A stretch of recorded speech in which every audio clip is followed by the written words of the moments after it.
The night wind blew across the Forrester's roof like cold fingers, tapping against the open window, a ghostly sound, a reminder of broken promises and unsolved curses. Quinn stepped out of the darkness as if the darkness had birthed her. In her hands was an old file, its leather cover worn, its edges darkened by time, marked with the imprint of something that should no longer exist. Stephanie Forrester's legal files. No one understood why she had them, nor did anyone dare ask. Only her eyes, deep and hard as molten metal, revealed that she was about to open a rift the Forresters had spent years trying to close. Inside the office, where Eric often sat to write his final drafts before nightfall, the air was so thick you could almost touch it. Quinn placed the file on the old wooden desk, the yellow light illuminating the once legendary shaky handwriting. Guardian Clause, Stephanie Douglas Forrester. The paper was like a soul trapped in a glass frame, waiting for someone to release it. Quinn didn't need to speak. Her eyes were filled with rebellion. The clause, signed more than 15 years ago, stipulated that if Eric Forrester were physically or mentally impaired, control of Forrester Creations would automatically pass to a guardian of the estate, someone Stephanie had appointed before her death. No one had ever known about this because it wasn't in the public will. But Quinn had found, or perhaps created, what everyone feared, proof that Stephanie had never really left the Empire. Rumors spread like wildfire. In the hallways, models, designers, and assistants were whispering, "Stephanie is back." No one understood it literally or figuratively, but everyone felt a shiver. Her old portrait on the wall of Forrester headquarters suddenly became an object of avoidance. Quinn, in her tight black dress, stood in the reflected light, looking like someone chosen to perform the ritual of summoning power. She announced it bluntly. The clause had been activated. Eric, though not dead, was weakening, and legally, the legacy no longer belonged to him. The guardian or true owner must be given power. In Quinn's heart, ambition and love began to tear each other like two opposing currents. Carter had been her refuge from the coldness of power, the one who made her feel forgiven, seen as a person. But now, looking at the pile of documents on the desk, she realized that love was too fragile for the allure of the Forrester crown. She thought to herself, power has its own heartbeat, a beat that never stops, and only the cruelest can hear it. Donna, on the other hand, did not collapse. She stood in the living room, where the light filtering through the curtains created sharp streaks of light. When she received the news, Donna knew this was not just a legal battle, it was a war of memories. Because Quinn wanted more than Forrester Creations, she wanted to possess Stephanie's soul, to become her extension, something Donna could not allow. Donna immediately called her own lawyer. She ordered the inheritance file reopened, asking for the legality of the guardian of the estate clause to be assessed. By law, the clause was only valid if the person in question was truly incapacitated. Eric was still lucid, still signing, still composing, still laughing, still drinking whiskey every night. The clause, if it existed, was just a bluff. But Quinn did not laugh. She pulled out an addendum contract datum with Eric's fingerprint and signature, next to another signature that was shaky, blurred, but painfully familiar. Stephanie Douglas Forrester. No one knew how that could have happened, since Stephanie was long dead. but the timestamp on the paper was valid, electronically authenticated and verified by an old notary system that had once belonged to the Forrester Foundation. Donna was stunned. All legal reasoning collapsed. If this was true, then Eric, though still alive, was bound by his dead wife. And if Stephanie had actually signed, the more terrifying question was, when did she do it? And why? In the days that followed, the atmosphere in the Forrester mansion was as thick as fog. Eric fell silent, his gaze fading as if drawn back to old memories. He began to mention Stephanie in his dreams, at meals, in the silences between sentences. Quinn couldn't hide her satisfaction, as if Mrs. Forrester's spirit were speaking through her. Carter watched the woman he loved transform into something else, cold, brutally beautiful. He knew she was falling, but he couldn't pull her back. His love was crushed under the weight of her legacy, strangled between two worlds. The woman he wanted to save and the queen he feared. Donna didn't sleep. She went through each file, each piece of evidence, looking for signs of forgery.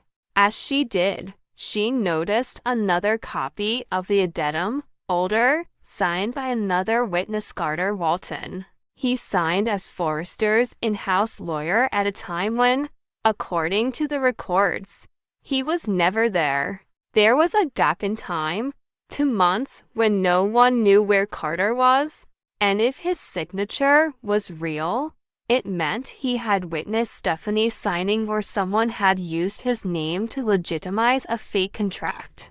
The nightmare began to spread to the bystanders.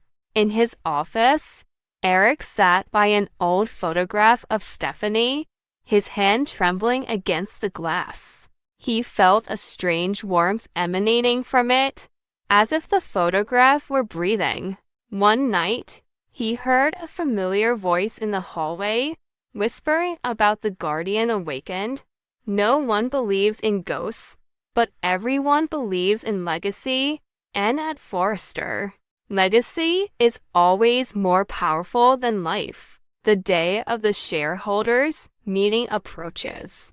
Quinn brings a legally stamped copy to the building, announcing to the entire board that Stephanie's clause has been activated. An empty chair is placed in the middle of the meeting room, reserved for the legacy guardian, a symbol of invisible power waiting to be vested. As everyone waits to see who will sit there, Quinn just smiles. The door opens. Light from the hallway spills in, revealing the silhouette of a tall, thin woman with silver hair, whose face almost resembles Stephanie's. Everyone holds their breath. No one says it, but everyone thinks the same thing. Could Quinn have done the unthinkable, used technology, memory, or something darker to bring Stephanie back? No one knows if the woman is real or fake. The DNA test then disappears from the lab. The video recording of the meeting was cut off, the sound distorted, leaving only the image of Quinn smiling, standing behind Eric like a shadow. Donna realized that this battle was no longer in human hands. This was a battle of souls, of memories, of vows not yet released. As night fell on Los Angeles, the lights of the Forrester mansion were still on. On the table, a third addendum had been found, the origin unknown, only a note scrawled in black ink. Legacies belong to no one. It chooses the most worthy. Quinn looked at the words, then at the mirror in front of her. In it, her face and Stephanie's face merged into one. She was no longer sure who she was, the successor or the possessed one. Outside, the wind howled through the trees, carrying a faint laugh, the laugh of a woman who was dead but still controlled everything with an invisible hand. In that moment, the cold question rang out like a curse. If power can outlive its wielder, what spirit truly controls Forrester Creations? Night fell on Los Angeles with a heavy, iron-like light, swallowing every corner of the Forrester mansion that had always prided itself on its splendor. In the room displaying the memorabilia of a fashion empire that had existed for more than half a century, Quinn sat silently by the table lamp, her hands stroking a thick file, her eyes shining like a knife reflecting the moonlight. In her hands was the outer will, a legal, clear, favorable document for Donna, notarized, stored in Eric's safe. But Quinn knew Forrester was never simple. Underneath that bright legal layer, there was always another layer, darker, more real, and more dangerous. She insisted to herself that there was an inner will, written by Stephanie, hidden in a place where only those with Forrester blood, or those she'd chosen, could open. And if Stephanie had been the heart of this empire, now that will was its soul still alive, waiting to be awakened. The room was silent, except for the ticking of the clock in the air, like a countdown. Quinn knew she was walking a tightrope between love and guilt. She no longer knew whether what compelled her was to protect Eric or to win back Forrester. On the other side, Donna, the gentle light in Eric's life, was rewriting the definition of power with smiles and tears. Quinn looked at her with a mixture of contempt and jealousy. To Quinn, Donna was not an enemy because of malice, but because of weakness. A woman as soft as honey could not rule an empire born of blood and time. And so, Quinn began a cruel experiment, not only to prove Donna unworthy, but also to prove herself the only one who understood what the Forrester legacy meant. The news of the outer will shook the entire family. Donna, after years of being considered a mistress, was now publicly protected by Eric. He announced that he would draw up a new will, simple and clear, cutting Quinn out of all rights. But as Eric signed, his hand trembled slightly. At that moment, the door opened and Stephanie Forrester, at least someone with her demeanor and look, appeared in the dim light. The room fell silent. She carried a red wax-sealed envelope engraved with the old Forrester crest, a symbol that had been absent since Stephanie's death. Her voice was low and firm. The envelope contained a temporary power of attorney for the Forrester heir that, she said, was herself. No one knew how. No one dared ask how, only that it existed, with the authentic signature, with the same security code as the original company document. Quinn was not afraid. Instead, she felt in that moment that she had witnessed a dark miracle. Stephanie's spirit was not dead, but simply operating in the way of those who know that power lies not in the body but in the arrangement. She bowed to the envelope as if before a ritual, then looked up, declaring that she had only wanted to save Eric from making emotional decisions about Donna. She asserted that Donna was taking advantage of Eric's compassion, not being capable of steering a company through the storms of the fashion industry. And to prove it, Quinn set out 3 tests, 3 gates that, she believed, anyone who wanted to inherit the Forrester family had to pass. The first test was called market fluctuation. Donna had to handle a hypothetical PR crisis involving a design plagiarism scandal. Quinn provided figures, market share reports, and revenue projections. and asked Donna to choose a restructuring option. The second test was personnel crisis, in which Donna had to deal with mass layoffs in the Paris branch when payrolls exceeded thresholds. The third test, heritage and innovation, required her to reposition the Forrester brand in 24 hours, balancing traditional values with a modern vision. These three challenges, Quinn declared, were tools to demonstrate Donna's lack of understanding of Forrester's strengths and boundaries. But Donna, in a mix of anxiety and determination, did the unexpected. She responded not with fear, but with intuition. She looked at Quinn's falsified numbers and saw the discrepancies: the market share increases and decreases, the timing of the announcements, the inconsistent financial charts. She realized it wasn't a system error. It was a deliberate manipulation of the data.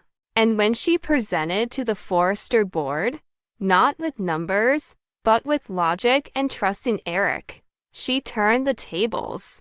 Quinn's report was scrutinized, every chart proven to be a fake. Donna didn't win by trickery, but by transparency.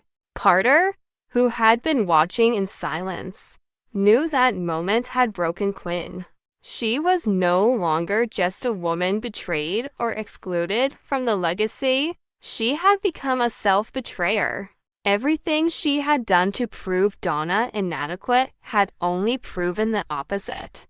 That Quinn was so scared that she had to fake reality to keep her power. And like a fatal stab, Stephanie, the one who was supposed to be dead, confirmed in the final announcement that the 3 tests were in fact written by herself many years ago, with the purpose of evaluating the true Forrester heir. No one expected that the plan that Quinn thought she had created was actually a copy from the memory of the dead.